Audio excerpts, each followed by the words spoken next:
আসসালামু আলাইকুম সম্মানিত দর্শক, নিশ্চয় ভালো আছেন। এদিকে বৃষ্টি হচ্ছে, চিন্তা করলাম যে কি খাওয়া যায় এটা তাহলে, আর আমার মানে শরীরটা ভালো লাগছে না। চিন্তা করলাম কি একটু গরুর মাংস আছে, এটা রান্না সহজ, কুরবানির গোশত একটু রান্না করে ফেলি। তো কুরবানির গোশতটা নিয়ে আমি চিন্তা করলাম আজকে ঝোল ঝোল করে রান্না করব। সেদিন তো মাখা মাখা রান্না করেছি, তো তাও একটু ঝোল মানে ঝোল ঝোল অল্প ঝোল হয়েছে, তো সেভাবেই রান্না করেছি সব। আজকে আবার একটু পেঁয়াজ আর রসুন পেস্ট করে দিয়েছি, ব্লেন্ডার করে দিয়েছি। হ্যাঁ, খুব সুন্দর হয়েছে, মজা হয়েছে।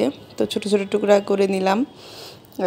এই তো তো সব মশলা দিয়েছি, ধনে গুঁড়ো, জিরে গুঁড়ো, মরিচ গুঁড়ো, লবণ। আমি সরিষার তেল দিয়ে আজকে গরুর মাংসটা রান্না করছি। সরিষার তেল দিয়ে না গরুর গোশত খুব মজা হয়, বিশেষ করে তেহারি এগুলো সব কিছু। তো ওই মানে সরিষার তেল আমি আচারের জন্য যদিও আনিয়ে রাখি, বা আমাকে একজন দেয় গ্রাম থেকে, একটা দূরের একজন লোক, তো সেখানে আমি আনিয়ে রাখি।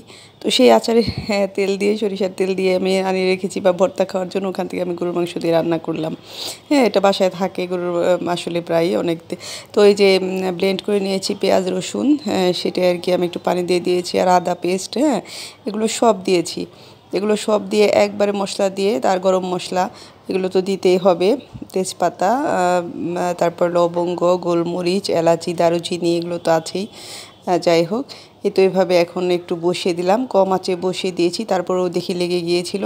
পরে আবার এই যে গতকালকের ভাত তার ডিম ছিল, এগুলো একবারে মাখিয়ে ভাজা ভাজা করে নিলাম, এগুলো একটু খেয়ে নিলাম ক্ষুধার সময়। আর দেখেন একটু লেগে গেছে, আমি এই ঘরে এসে পড়েছি আস্তে করে দিয়ে, তখন দেখি পানি শুকিয়ে গেছে। তো আমি একটু ঝোল ঝোল খাবো যেহেতু, তো তখন আমি বেশি করে ঝোল দিয়েছি, যে জাল হতে থাক আর কি। এই আর কি, জাল হতে হতে পরে এসে খুব সুন্দর হয়েছে মাংসটা রান্না। একবার লেগে গিয়েছিল, মাংসগুলো পুড়ে যায়নি, একটু মশলা এক সাইডে কড়াই পুড়ে গিয়েছিল এই আর কি, তবে ঠিক হয়ে গেছে সব। তো ওই যে পানি দেওয়া হয়েছে না, ওই পানিতেই সব মিলে গেছে। খুব মজা হয়েছে তবে রান্নাটা। তো গরুর মাংস বলে কথা, আপনি যেভাবে রান্না করেন, সবচেয়ে হাতে মাখিয়ে গরুর মাংস রান্না আমার হাজব্যান্ড আবার খুব পছন্দ, হাতে মাখিয়ে।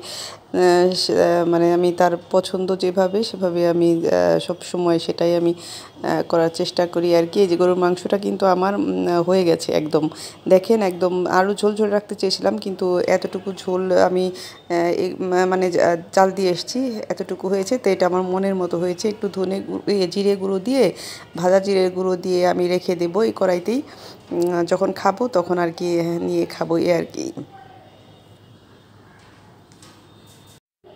তো অনেক মজার একটা আসলে কিন্তু ঝোল ঝোল হয়েছে, জানেন এটা রুটি পরোটা সব কিছু দিয়ে আসলে এভাবে রান্না করলে খাওয়া যায়, আর হাতে মাখিয়ে মজা লাগে ঝোল ঝোল গরুর মাংস। আজকে আমি আলু টালু কিছুই দিইনি, এই যে ভাজা জিরের গুঁড়ো দিয়ে আমি এভাবে একটু ঢেকে রেখে দিব জালি দিয়ে, যখন খাবো তখন মানে খেয়ে নিব আর কি। এই তো সবাই ভালো থাকুন, সুস্থ থাকুন, আজকে এ পর্যন্তই। খুব মজা হয়েছে আসলে রান্নাটা।